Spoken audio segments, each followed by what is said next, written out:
Programa de hoje falando que no dia 10 de setembro, o trailer oficial da Pequena Sereia foi lançado. E após a divulgação desse trailer, vídeos de crianças negras reagindo à escolha da atriz viralizaram nas redes sociais.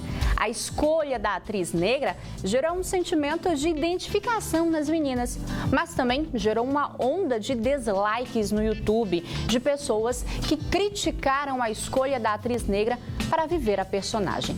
O vídeo que viralizou, meninas de todas as idades demonstram animação ao descobrirem que a protagonista é da mesma cor que elas. Hoje no Band de Mulher vamos discutir a importância da representatividade na vida das crianças e recebemos ao vivo a psicóloga Luciana Asmar e também a doutora Michele Martins, que é advogada e presidente da Comissão de Igualdade Racial da OAB de Presidente Prudente.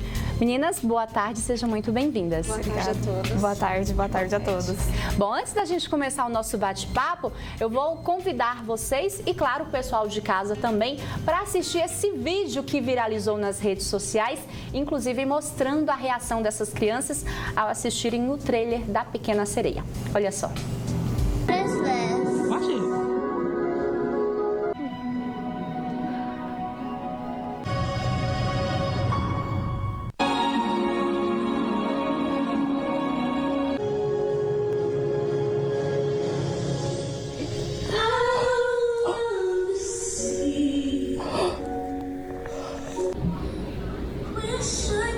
She's black?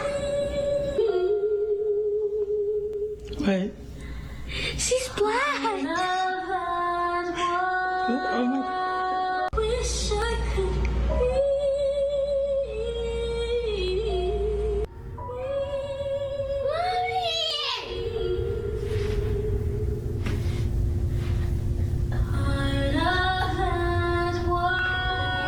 Her skin.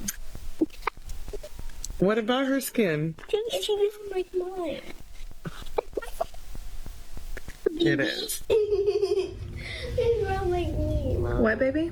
She's brown like me. Yeah, she's brown like you. Yay!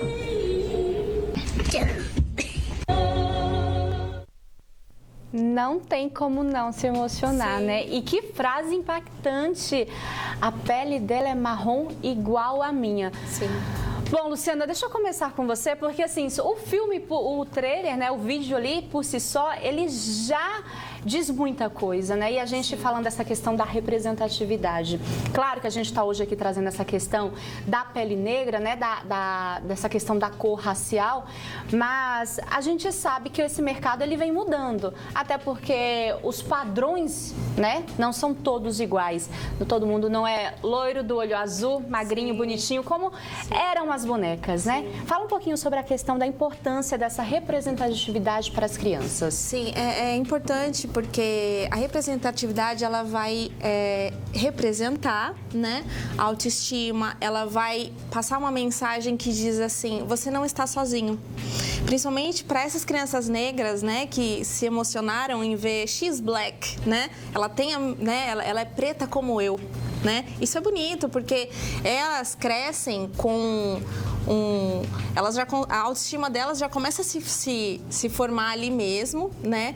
E ela consegue regular o quê? Sonho, coragem, autoconfiança. E dali pra frente ela fala, se ela conseguiu, eu também consigo, né? Eu tenho uma princesa que é como eu. Né? E isso ajuda também muito, futuramente, essas crianças, né, esses adolescentes a se identificarem e não terem problemas mentais também, como, né, depressão, ansiedade, risco de suicídio, como a gente está vendo hoje, né, por essa falta de confiança, né, essa força interna que falta. A sociedade ela está muito fechada em padrões e a gente precisa entender que a sociedade já evoluiu, o mundo evoluiu e a gente precisa evoluir com eles também. Então eu fico muito feliz de ver um vídeo desse e me emociona também, né? A gente até tem fora, né? uma representante aqui, linda, por sinal, também. E isso é muito importante, sim, porque a vida é agora, a evolução já começou e essas crianças vendo isso só reforçam a coragem, o empoderamento feminino que a gente está tendo hoje, né? E não podemos fechar os olhos, a gente tem que trazer isso mesmo. Doutora Michele, eu queria falar só da coisa bonita, né, da questão da representatividade, só que infelizmente a gente sabe que não é bem assim, né? No começo da pauta aqui eu falei que gerou uma onda de dislike, né? De pessoas que não curtiram o vídeo. E infelizmente, inclusive até o Twitter chegou a banir uma conta que foi lá e clareou a pele da atriz, né? Acabou banindo. Existem crimes hoje, né? Não só porque está na internet, né? Mas existem hoje, a lei permite que a pessoa seja enquadrada em crimes nessa questão racial também na internet. Exatamente. A gente tem a lei 7.716 de 89, apesar de ser uma lei antiga, porém ela é muito atual nesse sentido, porque ela traz a discriminação racial, de gênero, igualdade, tudo.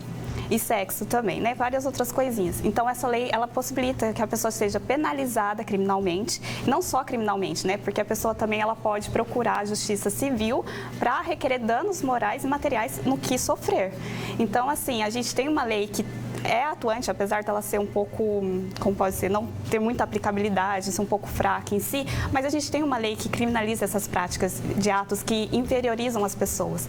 E não só a lei de racismo, porque a gente também tem no Código Penal a lei de injúria, o artigo 140, parágrafo 3º, se eu não me engano, de injúria racial, que são qualificações das pessoas que que são relacionadas à moral, à honra da pessoa e à dignidade, muitas vezes que mexem com a autoestima, né?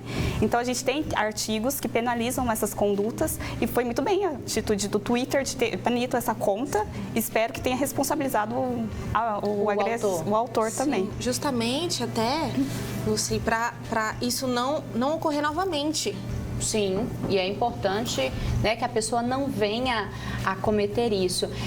Obviamente que na sua época não tinha bonecas, não tinha princesas, né? E a gente vê caminhando, vê que o mundo está começando, está conseguindo enxergar isso de outra forma, né? Que nem todo mundo é igual, apesar que todos devem ser tratados de maneira igual, né? A gente sabe que os adultos, né? Que eles não tiveram essa representatividade que a gente está vendo aí, né? De ter uma princesa negra.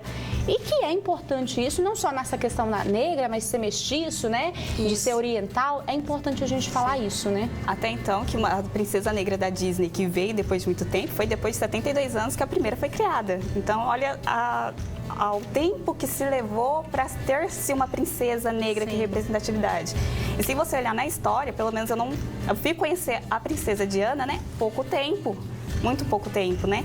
Então, assim, muita gente não conhecia, ou não é aquele filme que passa com frequência na TV, que tem muito acesso, né? Então, assim, é importante essas princesas, essa representatividade, essa diferença de cores e tudo mais. Eu acho muito importante. E, principalmente, saber que a gente tem uma lei, que a gente pode fazer boletim de ocorrência, procurar nossos direitos, sim, porque entra em estatística, isso mexe com o Estado. O Estado é obrigado a tomar atitudes com políticas afirmativas para possibilitar que isso não mais aconteça. Bom, a questão dos pais, como é que, eu, como mãe, como é que eu tenho que tratar isso com o meu filho, com a minha filha? Sim, é interessante que já dentro de casa os pais já não coloquem, né, não padronizem.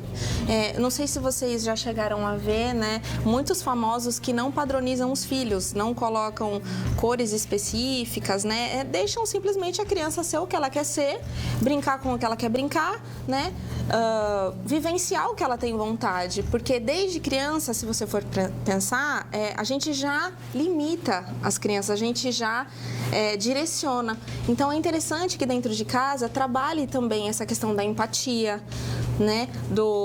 Da gente compreender o próximo, que ele tenha uma atmosfera também diferente da nossa, que não somos únicos, aprender, ensinar esses valores sobre o outro. O outro existe, né? E convivemos em sociedade, a gente não pode simplesmente colocar uma bolha né, entrar numa bolha e de repente falar, ah, é isso e acabou. Não, nós somos seres que estamos constantemente em evolução, né? Não sabemos tudo. O que nós temos? Nós temos o hoje, apenas, né? Então a gente tem que dar o melhor de si todos os dias e saber que sim, onde termina o meu limite, começa o do outro, né? Doutora Michele, com relação ao trabalho da OAB, né, a gente sabe que é uma instituição importante, né, e tem um trabalho, vocês têm um trabalho hoje voltado para essa questão, até mesmo porque a senhora aí é representante do conselho, né, então falar um pouquinho do trabalho da OAB. A gente está tentando criar projetos para procurar interagir a sociedade com a OAB, mas temos também advogados, tanto na Comissão da Mulher Advogada também, que tem projetos sociais voltados para as mulheres em geral. Mas a OAB está aberta para a sociedade em si, para todo mundo que quiser procurar, se interagir. Por isso temos as comissões, né? Mas em relação à minha comissão própria, que é de igualdade racial, a gente está criando os projetos ainda, assumi muito pouco tempo, não deu tempo de organizar algumas coisas, mas a gente está tentando criar projetos sociais para levar o direito e o conhecimento das pessoas sobre seus direitos, né? Levar o conhecimento das pessoas sobre seus direitos e saber que elas não estão sozinhas, né? Igual, por exemplo, eu tenho na OAB a possibilidade de conviver com duas pessoas maravilhosas que são negras, né? Que é a Vivi e a Larissa. Então, assim, são representatividades que estão na administração da OAB e já muda o cenário, é diferente. Mas, assim, a gente tem projetos sendo em andamento. É importante a gente falar sobre isso, né? Porque é um assunto que, às vezes, podia ser algo legal, como né, foi essa questão do vídeo, e muito legal de ver os vídeos das crianças mostrando ali a felicidade dessa questão da representatividade, só que, infelizmente, ainda tem aquelas pessoas que vão no contra, né? E existem leis mesmo, né? Nessa questão de que a internet é terra sem dono, não é. E existem leis para isso. Exatamente. Igual eu falei, a Lei 7.716 de 89, o artigo de injúria racial, 140 de parágrafo 3º, que são referentes aos princípios constitucionais, né? É o artigo 5º, que trata sobre a igualdade de todos perante a lei, e um princípio constitucional também descrito, se não me engano, no artigo 3º, inciso 4º. Então, assim, a gente tem possibilidade de recorrer, criminalizar essas práticas. Isso é fato. Mas também temos que dar a oportunidade de fazer um boletim de ocorrência, de correr atrás dos nossos direitos, de se isso atingir a gente de uma forma emocional, atingir de forma material alguma coisa, procurar a justiça em si para a responsabilidade do autor da prática do crime e tudo mais. E, Luciana, para a gente encerrar aqui, essa questão, né, que a gente está falando aqui da representatividade, né, de trabalhar isso com a criança, seja ela filho, seja ela um sobrinho, né, buscar levar para a criança que, assim, somos todos iguais, mas cada um com as suas características. É importante tratar isso, principalmente com as crianças, porque a gente sabe, os adultos já estão ali meio que com a mentalidade formada, feita, né, a gente não consegue fazer essa alteração, mas as crianças a gente ainda consegue mudar, né? Sim, a gente precisa mostrar o quanto antes, né, o mais cedo possível, né, que a gente precisa respeitar sim as diferenças, que as pessoas são o que elas quiserem, né, e que o mundo pode sim ser mais leve, né? A gente fala muitos haters, né, que a gente tem hoje em dia. A gente não precisa viver numa geração tão odiosa, com tanto ódio, tanto racismo, tanto preconceito, não só do racismo, né? Outros preconceitos a gente tem. Sim. A gente não precisa viver assim. Quando a gente parar para entender que o outro também tem o seu lugar no mundo, né, a gente consegue ter uma sociedade, né, mais empática, mais respeitosa, e todo mundo vai ser mais feliz, querendo ou não. Isso não é uma visão romântica, mas pessoas felizes não ficam, né, tomando conta da vida alheia, porque ela está preocupada com mas o horário não permite, né? Com a vida dela. Gente feliz não enche o saco, é isso? Eu quis dizer isso, mas eu não sabia se podia falar. Mas é literalmente, né? Tem espaço para todo mundo. Exatamente. Meninas, muito obrigada pela participação de vocês aqui. O convite. Obrigada debater pelo um pouquinho mais essa questão, né, da representatividade, no caso hoje da questão racial, mas de todas as outras formas, né? Sim. Obrigada, uma boa tarde para vocês. Obrigada, igualmente. Boa tarde. Bom, a gente vai fazer uma pausa aqui bem rápida.